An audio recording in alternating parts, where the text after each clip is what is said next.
नमस्कार साथियों, जय हिंद, जय भारत। साथियों, हम लोग भारतीय इतिहास की चर्चा कर रहे हैं, जिसमें हम लोग भारत की मूल सभ्यता हड़प्पा सभ्यता की चर्चा कर रहे थे। और हमने जैसा आपसे वादा किया है कि हड़प्पा सभ्यता को हम छोटे-छोटे पार्ट्स में बना करके पढ़ेंगे और बहुत ज़्यादा हम यहाँ से एग्ज़ाम ओरिएंटेड जानकारी प्राप्त कर पा रहे होंगे। आइए साथियों, हम हड़प्पा सभ्यता के अतीत के बारे में चर्चा करते हैं कि कैसे हमारे पूरे भारत को, पूरे विश्व को पता चला कि भारत में कोई सभ्यता है जो सबसे प्राचीन है, जिसे हड़प्पा सभ्यता के नाम से जाना जाता है। वो शुरुआत कैसे हुई, वो क्या अतीत है हड़प्पा सभ्यता का, जहाँ से हम इतिहास के पन्नों में इसको शामिल कर पाए हैं, उस चीजों के बारे में साथियों हम पढ़ रहे हैं।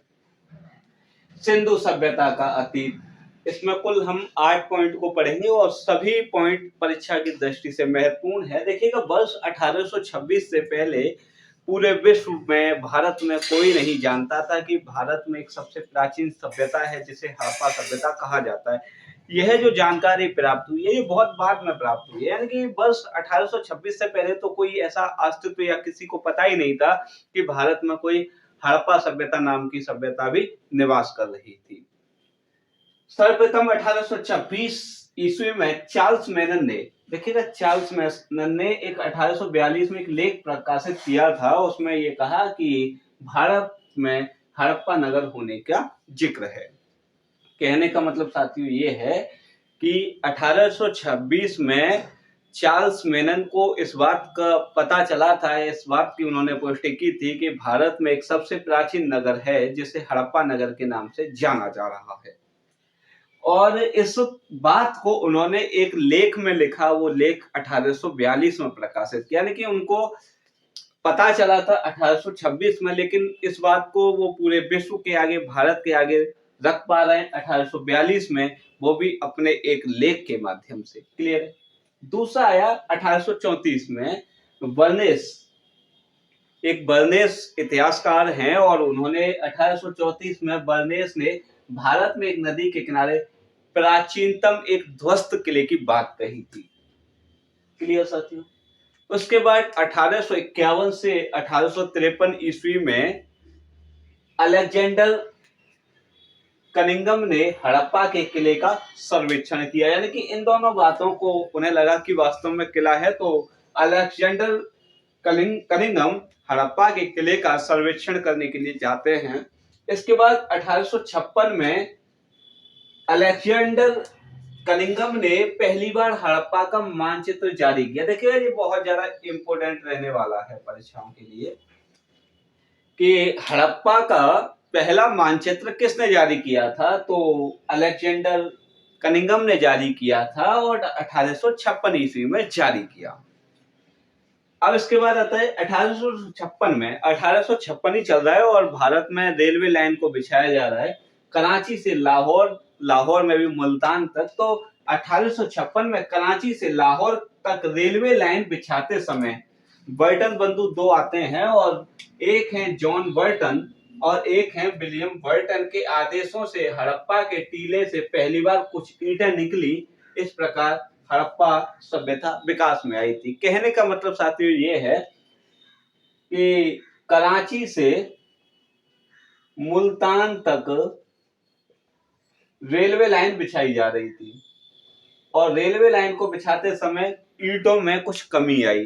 तो ईंटों की संख्या में जब कमी आई तो वहां के जो इंजीनियर थे, जॉन बर्टन और विलियम बर्टन, उन्होंने कहा कि वहां एक टीला है और वहां से ईंटें निकाल लाइए। मतलब तो वहां जब खुदाई की गई, ईंटें बनाने के लिए खुदाई की गई, तो वहां कुछ पहले से ही ईंटें निकली उस मिट्टी में। तो इस तरह हड़प्पा सभ्यता कहीं ना कहीं विकास में आई और काम को रोका गया ट्रेन वाले को, तथा उस टीले की खुदाई करना प्रारंभ किया गया। इसके साथ साथियों, अलेक्जेंडर कनिंघम ने 1861 में लॉर्ड कनिंग के समय भारतीय पुरातत्व विभाग की स्थापना की। याद रखना, अलेक्जेंडर कनिंघम ने 1861 में लॉर्ड कैनिंग, यानी कि लॉर्ड कैनिंग जो है उस समय भारत का वायसराय है, भारत का गवर्नर जनरल है। प्रश्न ये पूछा जाता है कि भारतीय पुरातत्व विभाग की स्थापना किस वायसराय या किस गवर्नर जनरल के समय की गई थी।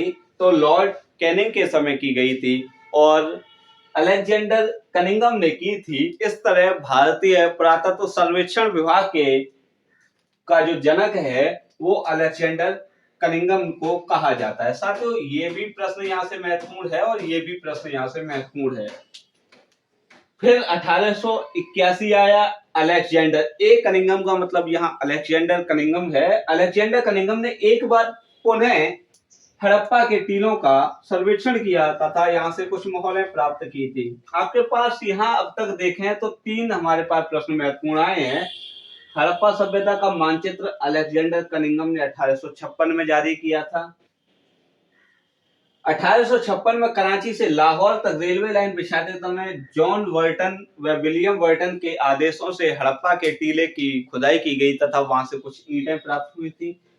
तीसरा प्रश्न ये 2 प्रश्नों को समेटे हुए है कि भारतीय पुरातत्व सर्वेक्षण विभाग का जनक किसे कहा जाता है, तो अलेक्जेंडर कनिंघम को कहा जाता है। दूसरा प्रश्न यहाँ ये बनता है कि भारतीय पुरातत्व विभाग की स्थापना किस वायसराय या भारतीय गवर्नर जनरल के द्वारा की गई थी, तो लॉर्ड कैनिंग के द्वारा की गई थी, यानी कि लॉर्ड कैनिंग उस समय गवर्नर जनरल हुआ करते थे। 3 प्रश्न यहाँ पर हो चुके हैं साथियों, 4 सॉरी।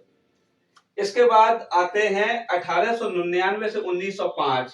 1899 से 1905 तक लॉर्ड कर्जन भारत का वायसराय होता है, भारत का गवर्नर जनरल होता है। आप कहेंगे गवर्नर जनरल और वायसराय एक ही शब्द क्यों यूज किया जा रहा है एक ही व्यक्ति के? साथियों बात कुछ इस तरह है कि यही जब लॉर्ड कर्जन यानी कि जब भारत का